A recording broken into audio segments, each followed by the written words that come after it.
너는 내 하나님 여호와의 이름을 망령되게 부르지 말라. 여호와는 그의 이름을 망령되게 부르는 자를 죄 없다 하지 아니하리라. 우리 시편 8편 1절 한 절만 더 읽겠습니다.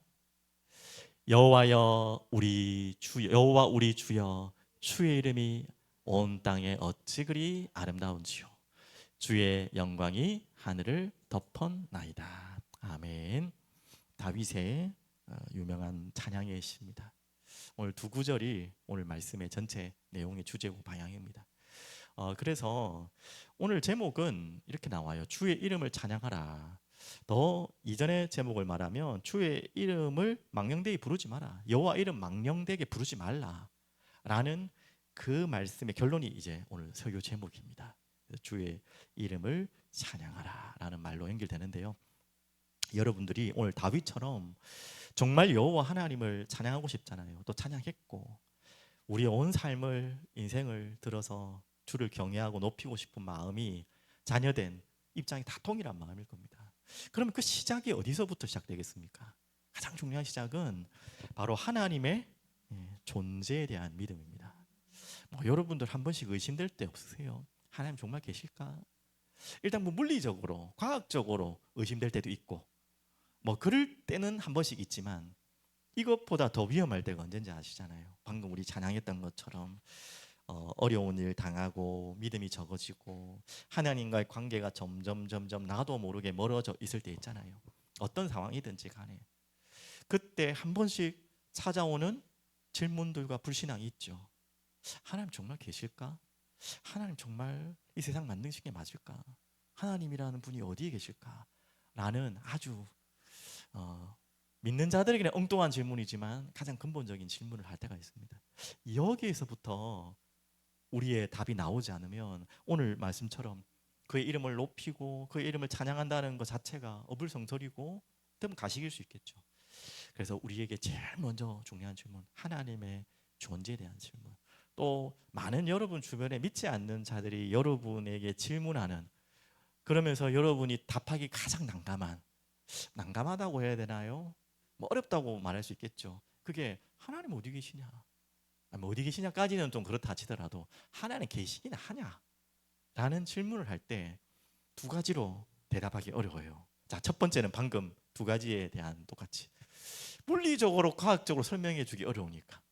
내가 증명할 수 있거나 증거가 있으면 자 봐라 자 이 과학적인 증거다 맞죠? 분명히 있어요. 있는데 우리가 그걸 다 설명해 준다고 믿지도 않을 거고 설명해 주기도 쉽지 않고 그 설명도 부족하고, 두 번째 이거보다 더 무서운 거, 이거보다 더 힘든 거, 방금 우리들이 있던 상태. 나도 지금 하나님과의 관계가 멀어져 가지고 힘들어서 오랫동안 믿었는데 나도 헷갈리는데 지금 좀 하나님 계신 건가? 계시긴 계신 것 같은데 나를 떠나셨나? 이렇게 막 헷갈리고 있을 때, 그럴 때 질문할 때 그거 힘들 때잖아요. 그때 이들이 여러분께 물을 땐 더 민망하죠. 차라리 첫 번째가 낫지. 두 번째, 야 하나님 계신데 너 왜 그러냐? 이럴 때 있잖아요. 아니 하나님 너 믿잖아. 너 하나님 믿는다는데 너 왜 그러냐? 하나님 계신데 왜 그래? 이럴 때 정말 이때는 아유 더 이상 우리가 뭔가 이럴 때는 보통 착각하잖아요. 내가 뭔가 좀 되어 있고 뭔가 좀 자랑할 게 있고, 야 기도 교회 다니고 예수 믿으니까 이런 눈에 보이는 가시적 응답들이 있으니까 봐라 내 하나님 믿으니까 이렇지 라고 말해주고 싶은데 그렇게 말해줄 수 없는 상황. 존재 자체도 하나님 존재가 가물가물하고 그 교제가 끊어져서 관계가 너무 멀어져서 헷갈리고 있는 상황에서 야 너 이 교회 다닌다며 하나님 믿는다며 왜 그러냐 이럴 때 정말 난감하죠. 자, 오늘 참 쉽지 않은 질문인데 여기에 대한 답을 이미 여러분 갖고 계시지만 반드시 답을 찾아야 됩니다. 하나님의 존재에 대한. 그래서 오늘 이 부분에 대해서 깊이 질문하시고 특히 두 번째에 대한 질문에 대해서는 완전 답을 찾으셔야 돼요. 오늘 말씀에 답이 있기 때문에 반드시 답을 찾으시고, 그럼 첫 번째 우리가 먼저 좀 보여줘 봐라 어디 있냐. 저도 이제 거기에 대해서는 할 말이 많지만 어떤 참 지혜롭게 설명한 과학자인지 하여튼 믿는 과학자 같아요. 이 과학자인지 외국 분이라서 제가 그분을 잘 몰라서 그렇게 설명할 수 있는 분이라면 과학적인 사고가 정말 명철하신 분인데 똑같은 질문을 누군가가 물어본 거예요.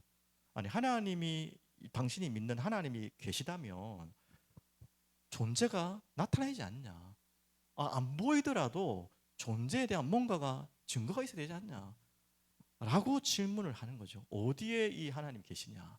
라고 질문했을 때 이분이 아주 명철하게 돌려서 이야기하더라고요. 오늘 다윗은 이렇게 이야기했을 거예요. 오늘 시편 8편에 말한 것처럼 여호와 우리 주여 온 땅이 어찌 그리 아름다운지요. 이 다윗이 시편 8편을 쓸 때는 어떻게 썼냐면 하늘에 너무나 휘황찬란한 별들을 보고, 여러분 그럴 때 있잖아요. 저 우주를 보고 별들을 보면서 이야, 저 놀라운 자연과 광경을 도대체 우연히 있을 수 없는데 누가 만드셨단 말이냐. 야, 하나님의 놀라운 솜씨를 찬양했던 게 시편 8편이. 우리의 고백도 그렇게 되겠죠. 제일 중요한 것은요, 우리가 보고 있는 이 모든 만물을 정말 자세히 깊이 보면 하나님이라는 존재를, 창조주를 인정하지 않을 수가 없어요. 그게 당연한 거 아닙니까? 아니, 이 만들어진 이 세상이 우연히 만들어졌다고 그게 어떻게 믿어집니까? 어떻게 아무런 설계 없이 계획 없이 얼렁뚱땅 우연히 만들어진 세계가 이 온 우주를까지는, 뭐 우주는 그 다음 치고 우리가 이 지구까지도 뭐 우리가 다 모르니까 내 몸뚱아리 하나를 봐서도, 사람이라는 존재 하나만 봐도 어떻게 인간이 우연히 이렇게 만들 수 있냐 이거예요. 그것만 자세히 겸손하게 봐도 창조주를 찾게 돼 있고 그 존재에 대해서 궁금하게 돼 있고 결국은 믿게 돼 있어요. 그게 성경에도 나오고. 근데 저는 이거는 이제 일반적인 이야기인데 이렇게 이야기한 게 아니라 다르게 얘기를 하더라고요. 참 그럴듯해요. 여러분이 창조주라면, 이건 좀 다른 이야기입니다. 여러분 창조주는 아니지만 무언가를 창조한다면, 어떤 세계를 만든다면, 여러분이 뭔가 뭐 어릴 때도 모래사장에서 뭐 모래 만들고 거기에다가 막 성도 만들고 집도 만들고 거기에 인형도 꽂아 놓고 막 하잖아요. 자기 나름대로의 성도 만들고 뭔가를 만들잖아요. 막 집도 만들고. 아니면 조금 더 커서 이제 여러분이 뭔가 이제 대단한 뭐 프로그래머가 됐거나 뭔가를 설계하고 만들 수 있는 분이 있다면, 무슨 이런 컴퓨터를 만들거나 뭘 만들 때, 뭐 세계를 만들 때 이야기를 하더라고요. 그 만든 자는 그 만든 세계 안에 있지 않다는 거예요. 맞지 않습니까? 맞죠? 모래사장에 모래를 만들어 놓고 거기에다가 집을 만들고 인형을 꽂아 놓는데 그 순간에 내가 창조자잖아요. 내가 만든 사람이잖아요. 그 만든 사람이 그 안에 들어가 있습니까? 밖에서 보고 있지. 무슨 말인지 알겠죠? 마찬가지입니다. 이 만든 창조주는요, 그 안에 있지 않다. 그 말은 무슨 말이냐면, 이 시간과 공간과 이 안에 갇혀 있으면 그 존재는 창조주가 될 수 없다는 거죠. 그 밖에 있어야지. 그러니까 굉장히 어리석은 질문이죠. 아니, 이 세상 안에 하나님이 어디 있냐는 거예요. 보여줘봐라. 쉽게 말하면 그 안에 보여지고 존재한다면 그 자체가 이미 하나님이 아니신 거죠. 공간과 시간이 제한되기 때문에. 만들어진 물건 안에 들어가는 만든 사람이 어디 있습니까? 만든 존재가 어디 있어요? 만든 거 밖에 있지. 그래서 만든 거 밖에서 만든 걸 다 보잖아요. 아유, 그러면서 움직이잖아요. 인형도 만들고 이렇게 하잖아요. 굉장히 간단한 사고인데 맞는 이야기잖아요. 바로 이것만 봐도 하나님의 그 존재를 여러분들이 예상할 수 있어야 돼요. 그런데 더 놀라운 거는 다 아시다시피 그 놀라운 세계로 하나님이 찾아오신 거잖아요. 진짜로. 그 만든 세계 안으로 찾아오셨잖아요. 그분이 우리가 믿는 예수님이고, 그분이 나를 위해 죽으시고 살아났던 사실. 이 놀라운, 누가 이 스토리를 짜도 이렇게 완벽한 스토리를 짤 수가 없어요. 이건 하나님이 계시다는 존재의 결정적인 증거입니다. 안 믿는 분은 어쩔 수 없지만 저는 그게 믿어져요. 난 창조주가 없다는 게 안 믿어지고요, 예수님이 안 계신다는 게 안 믿어지지 믿어질 수밖에 없는 사실이잖아요. 자, 그러면 뭐 맞는 이야기 했지만 제일 첫 번째는 우리가 그의 이름을 높이고 찬양하기 위해서는 그분의 존재를 먼저 인식해야 되는데, 자, 그럼 첫 번째, 오늘 이제 99문 100문, 이제 100문으로 들어왔습니다. 벌써 100가지 질문에 대한 답을 하나하나 나옵니다. 지금 아시다시피 10계명 하나하나 하고 있죠. 오늘은 3계명입니다. 3계명 먼저 주제를 읽기 전에 오늘 다시 한번 읽었던 본문을 다시 한번 제가 읽어드리면, 내 하나님 여호와 이름을 망령되이 부르지 말라. 여호와는 그의 이름을 망령되게 부르는 자를 죄 없다 하지 아니하리라. 한마디로 그분의 이름에 대한 오늘 굉장히 중요한 명령입니다. 그의 이름을 망령되이 부르지 말고 망령되이 부르는 자를 절대 죄 없다 하지 않겠다. 죄를 물겠다 하는 거죠. 형벌을 가하겠다는 말이죠. 자, 그러면 이 상계명에서 우리를 향하신 하나님의 뜻이 무엇입니까? 오늘 이 99문의 답이 오늘 대지 1, 2번입니다. 자, 두 가지로 나누어져 있기 때문에 잘 보시고 뒤에 정리한 걸 보시면 좋겠습니다. 조금은 글이 잘렸지만 보이는 데까지 한번 같이 한번 읽어볼까요? 하나님을 모독하거나 그의 이름을 빌어서 저주하거나 거짓 맹세 또는 불필요한 맹세를 하지 말며, 이건 당연한 거죠. 그 이름을 막 모독하고 그 이름을 빌어가지고 막 저주를 하거나 아니면 그 이름을 가지고 가서 막 거짓으로 사기치고 맹세하거나 이런 거 하면 안 되겠죠, 당연히. 그리고 또 하나 더 연결돼서 침묵하는 방관자가 되어서 이제 직접적으로 고의적으로 하지 않더라도 그냥 지켜보는 거 있잖아요. 여호와 이름이 막 저주를 받고 높이 막 땅에 떨어져 있는데 그걸 그냥 방관하고 있는 것도 동일한 죄라는 거죠. 방관자가 되어서 그러한 무수한 죄악에 간접적으로 그게 동참하는 겁니다. 하지도 말라는 것입니다. 이게 첫 번째 내용이라면, 두 번째는요, 그게 끝이 아니에요. 여호와 이름을 망령되이 부르지 말라는 말에는 그 말은 적극적으로 하지 말라는 말도 있지만 두 번째 의미도 있다는 거예요. 두 번째 의미는 뭡니까? 한마디로 그 계명은 하나님의 거룩한 이름을 사용하셔서 우리의 모든 말과 행위로 그에게 신앙을 고백하고 기도하며 찬양하여야 한다는 것입니다. 이해되셨죠? 부정적인 하지 말라는 의미는 하지 말라는 끝난 게 아니라 반대로 그의 이름을 찬양하고 고백하고 그 이름으로 기도하라는 의미, 이 두 가지가 다 같이 담겨 있는 게 오늘 3계명의 의미라고 합니다. 네, 잘 정리되셨죠? 그러면 두 번째 백문, 이제 100번째 질문인데요. 연결돼서 하는 질문입니다. 맹세와 저주로서 하나님의 이름을 모독하는 것이 또 그것을 방조하거나 금지시키지 않는 자들에게까지 분노하실 만큼 그렇게 무서운 죄입니까? 자, 방금 말했던 이게 그렇게 큰 죄입니까? 당연합니다. 그렇습니다. 진실로 그렇습니다. 강조하고 있죠. 하나님의 이름을 모독하는 것보다 더 큰 죄가 없다.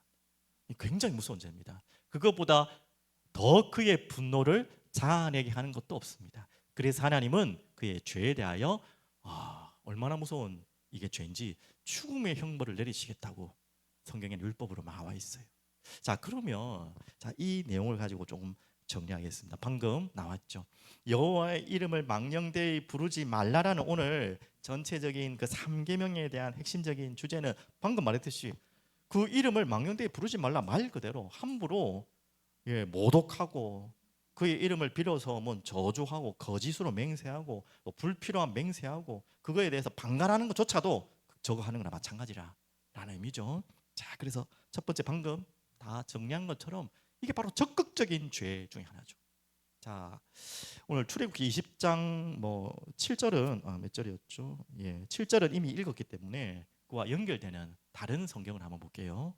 자, 레위기서 24장 16절에 분명히 이렇게 말씀하고 있습니다. 여호와의 이름을 모독하면 그를 반드시 죽일지니 온 회중이 돌로 그를 칠 것이니라. 거류민이든지 본토이든지 여호와의 이름을 모독하면 그를 죽일지니라. 이거는 이방인 유대인 구분 없이 가장 심각한 죄라고 이야기하고 있습니다. 조금 더 적용되는 말씀 한 구절 신명기서 보시면 이렇게 나옵니다. 앞에 보실까요? 내가 만일 이 책에 기록한 이 율법의 모든 말씀을 지켜 행하지 아니하고 내 하나님 여호와라 하는 영화롭고 두려운 이름을 뭐하지 않으면 당장 모독한다는 표현은 없지만 경외하지 아니하는 것조차도 아니하면 어떻게 하시겠다고요? 여호와께서 내 재앙과 내 자손의 재앙을 극렬하게 하시리니 그 재앙이 크고 오래고 그 징벌이 질병이 중하고 오래일 것이라. 이렇게 굉장한 심각한 죄라는 것을 말씀하고 있습니다. 자, 그래서 여호와 이름 자체를 망령되이 부르고 또 가볍게 여기고 이 모든 자체가 굉장한 큰 죄라는 것. 자, 그래서 우리는 절대 안 그래야겠지만 우리가 자칫 잘못하면 걸려 넘어질 수 있는 게 우리가 평상시에는 안 그러죠, 믿는 자들이. 근데 보통 이제 너무나 큰 하나님께 실망할 때 하나님께 너무나 큰 어려움으로 불신앙할 때 아까 말했듯이 이분이 계신가요 안 계신가의 존재로 하나님과 관계가 너무나 이 간격이 커졌을 때, 그때 자칫 잘못하면 우리가 그분을 향한 원망까지는 할 수 있죠. 우리가 불평할 수 있는데 절대 해서는 안 되는 게 그의 이름을 모독하거나 그의 이름을 가지고 맹세를 하거나 잘못된 맹세를 하거나 해서는 절대 안 된다는 거. 뭐 이런 부분들은 여러분 잘 아시겠죠. 자, 그것뿐만 아니라 오늘 저는 이 두 번째에 더 있다. 첫 번째는 솔직히 여러분과 저에게는 많이 없을 수 있어요. 근데 두 번째는 또 굉장히 많이 걸려들 수 있어요. 이게 소극적인 죄인데 한마디로 아까 나왔듯이 방관입니다. 방관. 그리고 방관하고 좀 연결되지만 그 여호와 이름을 오용하고 남용할 수 있다는 거예요. 자, 이 부분을 조차도 여호와 이름을 망령되게 부르는 것과 적용되는 것입니다. 그래서 어떻게 우리가 적용할 수 있냐면 마태복음에 이렇게 나옵니다. 죄송합니다. 잘못 21절인데 1절로 나왔네요. 자, 한 번만 볼게요. 잘 아시는 본문이니까 저 말은 아니고요. 마태복음 7장 21절 잘 아는 말씀인데요. 제가 읽어드릴게요. 나더러 주여 주여 하는 자마다 다 천국에 들어갈 것이 아니요 다만 하늘에 계신 내 아버지의 뜻대로 행하는 자라 들어가리라. 자, 이 말이에요. 나더러 주여 주여 주의 이름을 부르기는 하는데 한마디로 빈 껍데기 마음이 아닌. 자, 그 구절 다른 구절 한번 볼게요. 이사야서 몇 절입니까? 29장 13절에 이렇게 나옵니다. 주께서 이르시되 이 백성이 입으로는 나를 가까이하며 입술로는 나를 공경하나. 이 말로 입으로는 막 주여 주여 하고 그 이름을 높이는 것 같은데 그들의 마음은 어떻게 돼 있죠? 내게서 멀리 떠났나니 그들이 나를 경외하면 사람의 계명으로 가르침을 받았을 뿐이라. 한마디로 입으로만 계속 뭐 주여 주여 주여 하는 것 같은데 마음은 이미 다 떠나 있는 거예요. 그것조차도 적극적으로 하나님을 막 모욕하는 것은 아니지만 그것조차도 하나님의 이름을 여호와 이름을 망령되이 부르는 거나 비길 데가 없다는 것이죠. 비슷하다는 말이죠, 맞죠? 자, 그러면서 또 주의해야 될 우리가 주의해야 될 것보다도 굉장히 조심해야 될 부분이 뭐냐면 이 부분이 있죠. 우리가 보통 실수로 또 재미로 하는 말도 참 주의해야 됩니다. 막 저도 참 제가 이 말씀을 준비하면서 이 자료를 보면서 좀 아이고 내가 안 해야겠구나 하는 마음인데 보통 우리가 막 장난처럼 막 아이고 주여 주여 이러잖아요. 그런 것도 굉장히 우리가 너무나 가볍게 여기는 것이고요.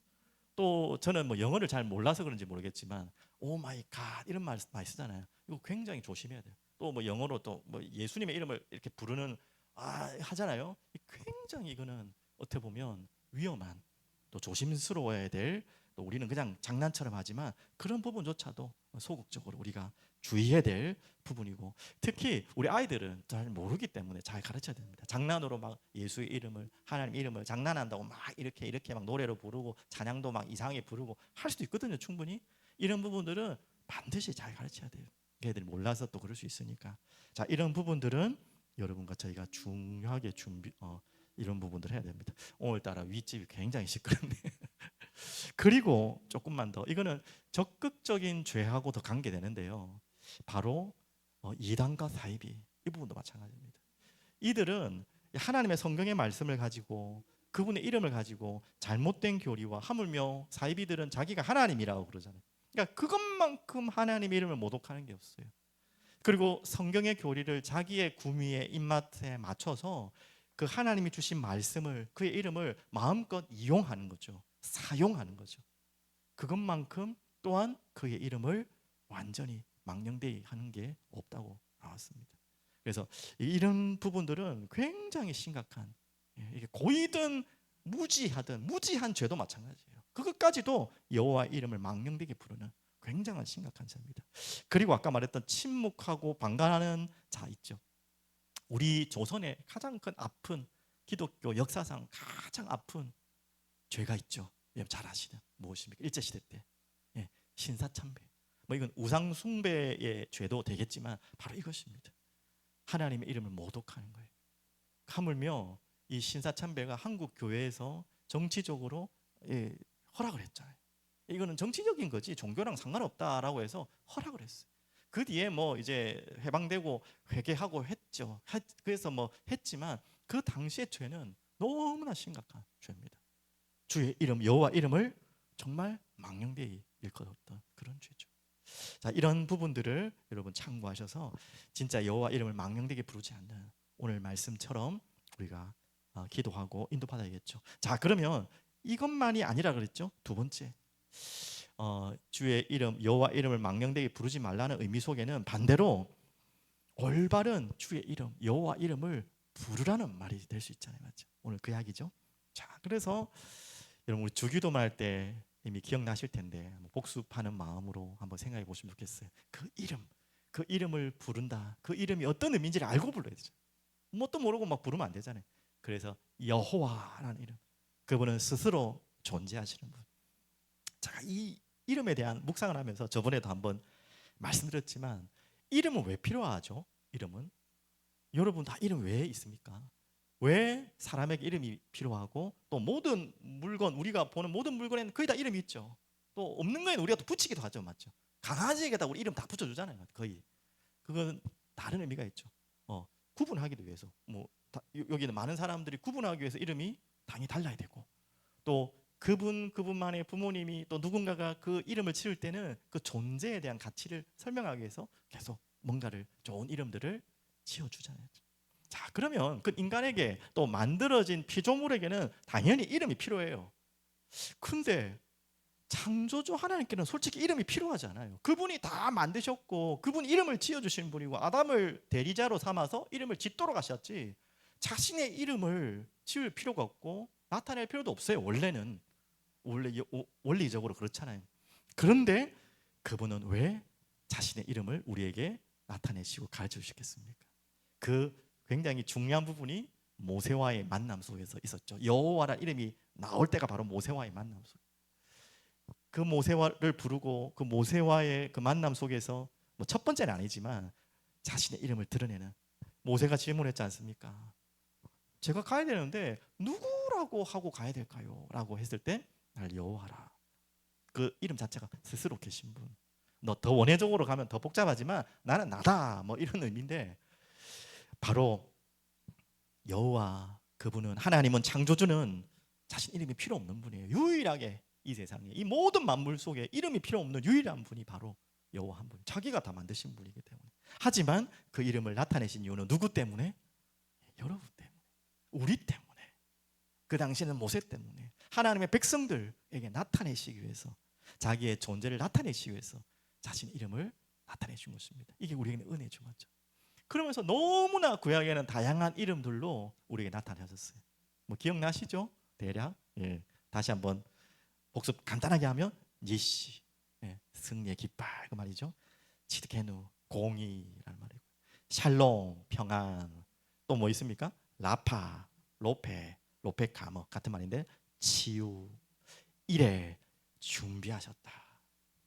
여호와께서 모든 걸 준비하셨죠. 자기 아들을 또 십자가에 내어주실 만큼 준비하셨고 삼마 그분은 공의의 하나님 임마누엘 우리와 함께 하시는 이런 것처럼 하나님은 다양한 이름으로 우리에게 그 이름을 굳이 말할 필요가 없는 분인데 다양하게 여러 이름으로 우리에게 나타나셨어요. 그러면서 이제 그 모든 이름의 결정체가 어디서 완성되었습니까?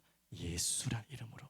그 이름이 어떤 의미라고요? 방금 여호와의 모든 속성들을 다 담은 결정적인 이름으로 하나님이 그를 지극히 높여 모든 이름 위에 뛰어난 이름을 주사 하늘에 있는 자들과 땅에 있는 자들과 땅 아래에 있는 자를 모든 무릎을 예수의 이름에 꿇게 하시고 모든 입으로 예수 그리스도를 우리의 주라 신하여 하나님 아버지께 영광을 돌리게 하셨느니라. 자, 그래서 또 골로새서에 보면 이렇게 말씀하고 있습니다. 그 예수 그분은 보이지 아니하는 하나님의 형상이요. 우리 인간하고는 뭐가 차이입니까? 지금 제가 배우고 있는 교수님이 저 부분을 굉장히 강조하시는 우리 조지시당 교수님인데 너무 일리가 있게 강조하시는 거예요. 하나님의 형상은 그리스도께만 이야기해야 된다. 이걸 계속 얘기하시는 분이에요. 왜 그러냐? 그럼 우리도 하나님 형상이잖아요. 우리는 정확하게 말하면 피조된 하나님의 형상이라는 거예요. 맞죠? 하나님의 형상은 바로 그리스도에게만 할 수 있는 부분이다. 그리스도를 통해서 하나님 보시고, 당연히 우리를 통해 하나님 나타나요. 우리는 완전하지 않아요. 불완전한 피조된 형상이라는 거예요. 구분을 하라는 거예요. 뭐 정말 맞는 말씀 같아요. 그래서 그는 보이지 아니하는 하나님의 형상이요, 모든 피조물보다 먼저 나신 이시니, 바로 이분이 예수, 하나님 자신이자 하나님은 우리에게 나타내신 예수의 이름으로 우리에게 오신 그 이름. 오늘 그래서 우리가 그 이름을 찬양하는 것입니다. 그 이름을 부르는 것입니다. 반대로 방금 말했듯이 이의 이름을 함부로 망령되이 부르는 그 사람들과 그 자리에서 우리가 또한 뭡니까? 방관자로 있어도 안 되는 거예요. 여러분, 그걸 꼭 기억하셔야 됩니다. 그래서 당연히 우리가 믿지 못하는 불신자들이 뭐 함부로 막 교회를 욕하고, 뭐 우리가 욕먹을 짓도 했죠. 그래서 참 부끄럽긴 하지만 모독하고 할 때 있죠. 뭐 그렇다고 그들하고 싸우라는 말이 아니에요. 그들이 어리석고 몰라서 그런 거니까 불쌍히 여기되 그걸 그냥 가만히 내버려 두지 마시고 반드시 기도해 주세요. 불쌍한 마음으로 그렇게 해주셔야 돼요.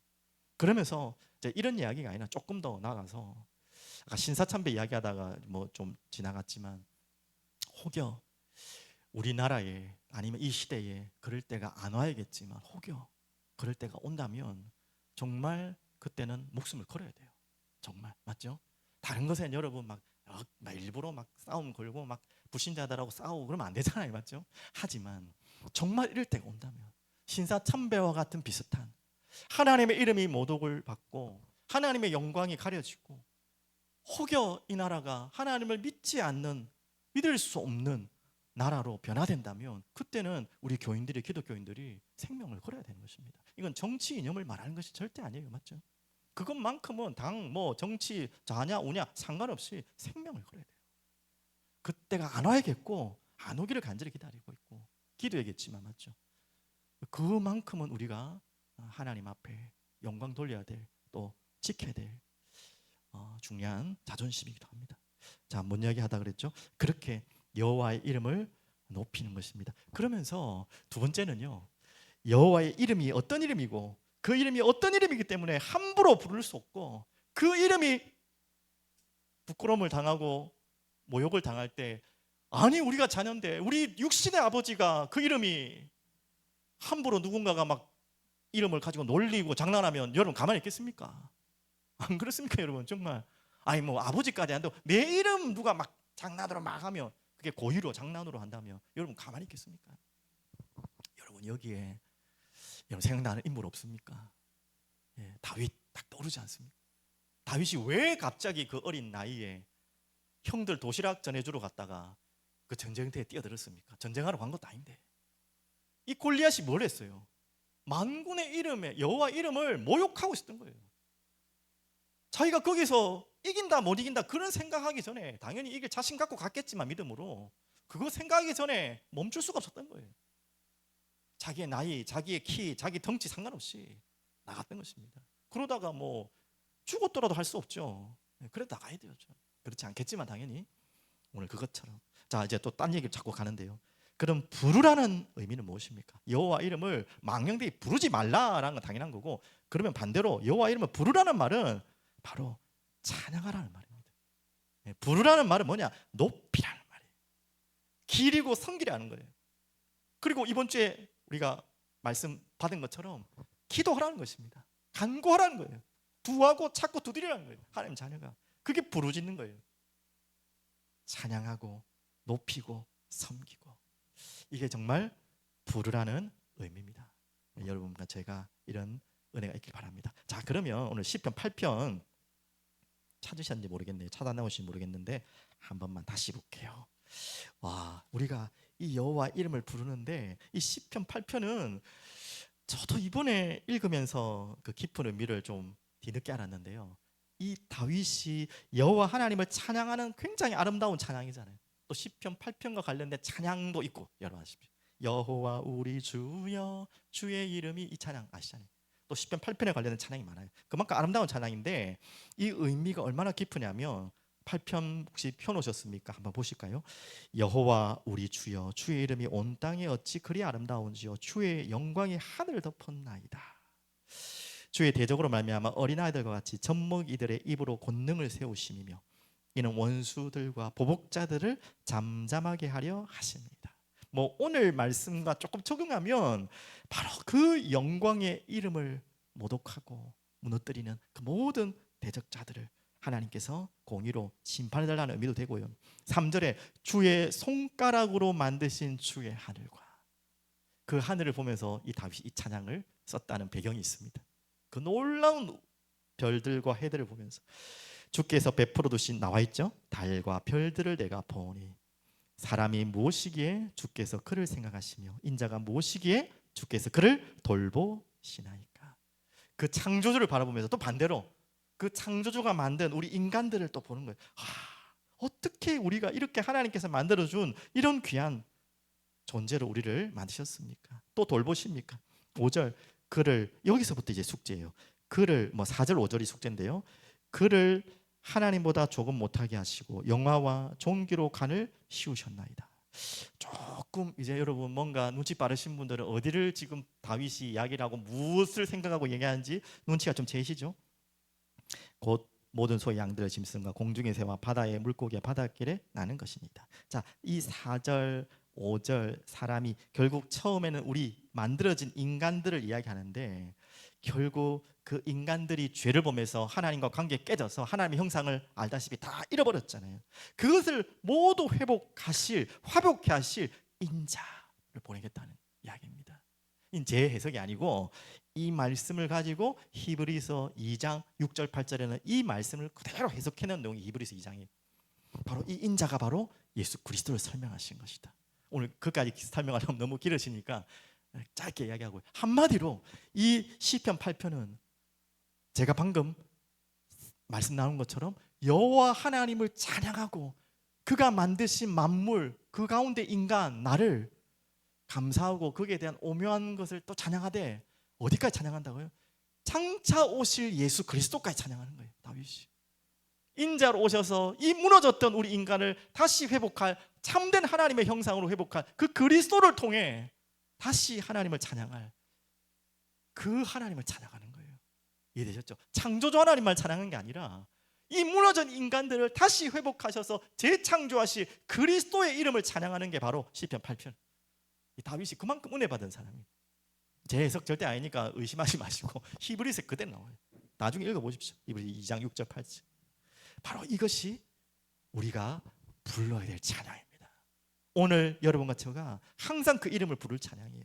여호와 이름, 창조주의 이름과 우리를 구원하신 그 예수의 이름을 찬양해야 될 이유입니다. 자, 그러면 결론으로 마무리하겠습니다. 다시 여호와 이름은 부르라, 이 말은 찬양하라, 높이라, 기리라 이런 말도 있지만 또 원어적으로는요 이런 의미가 있대요. 부르라는 말에는 지닌다, 지닌다, 그리고 나른다, 좀 생뚱맞죠? 부른다는 의미의 이 원어적인 의미가 있답니다. 그래서 지닌다는 것은, 나른다는 것은 짊어진다는 거예요. 가지고 있다는 말이에요. 그리고 나른다는 말은 여러분 알다시피 날라준다는 말이잖아요. 꼭 무슨 택배 생각이 나긴 하는데 짊어지고 날라준다는 말이에요. 그게 부른다는 의미입니다. 첫 번째 부른다는 의미는 알다시피 찬양하고 높이고 그 이름을 부르짖고 기도도 하는 의미도 되겠죠. 하지만 또 하나의 의미는 그의 이름을 내가 간직하고 나른다는 말이에요. 이제 어떤 의미인지 알겠죠? 한마디로 이 예수의 이름, 이 여호와 이름을 우리 어깨에 짊어 나른다, 전달한다, 보여준다는 말이에요.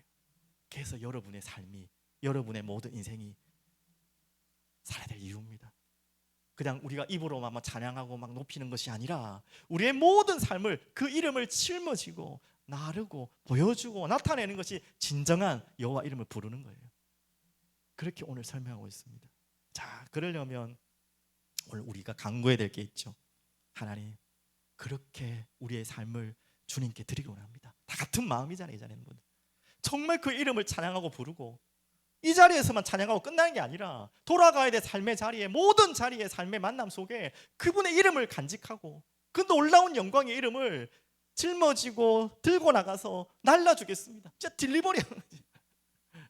진짜 맞죠? 다 배달하고 싶은 마음이잖아요. 그게 진짜 부르는 거예요. 그러려면 우리에게 반드시 필요한 도움이 필요해요.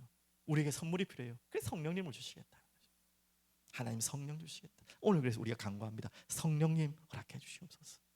하나님 이 귀한 선물을 정말 지니고 짊어지고 나누고 싶습니다. 그 이전에 그 이름을 높이고 싶습니다. 그러려면 반드시 우리에게 도움이 필요한데 바로 성령님의 도움이 필요합니다. 오늘 그 성령님의 간구 도움을 구하고 찾고 두드리시기 바랍니다. 그게 그냥 아까 말했던 그냥 입에 그냥 장난처럼 그냥 습관처럼 내뱉는 말이 아닌 마음이 떠난 입술만 고백이 아닌 진짜 내 마음으로 그 이름을 찬양하고 고백하고 높이고 그리고 그 이름을 가지고 전달하고 하나님 그럴 수 있도록 성령님 나를 지켜주시고 도와주세요. 오늘 이 고백으로 여러분이 나아가시길 바라겠습니다. 전능하신 하나님 아버지 감사합니다. 찬양합니다.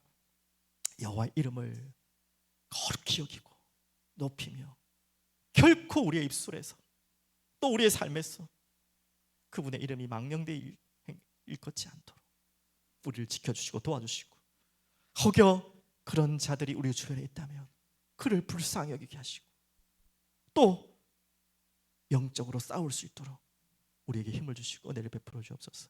하나님 이제는 이 여호와 이름 예수의 이름을 부르기를 소원합니다. 올바로 부르기를 원합니다. 그분의 이름을 부르짖고 찬양하기를 원합니다. 그분의 이름을 기리고 높이기를 원합니다. 그리고 그분의 이름을 내 삶에 짊어지고 세상으로 나르기를 소원합니다. 성령님 도와주시고 오늘 우리 가운데 임재하시고 충만히 역사하여 주시옵소서. 오늘 성령의 도움을 간구하오니 구하고 찾고 두드리오니 반드시 가장 좋은 것으로 주실 거라고 약속하신 그 약속을 믿고 오늘도 주님 앞에 나오게 하여 주옵소서. 감사드리며 살아계신 예수 그리스도 이름으로 기도드립니다. 아멘.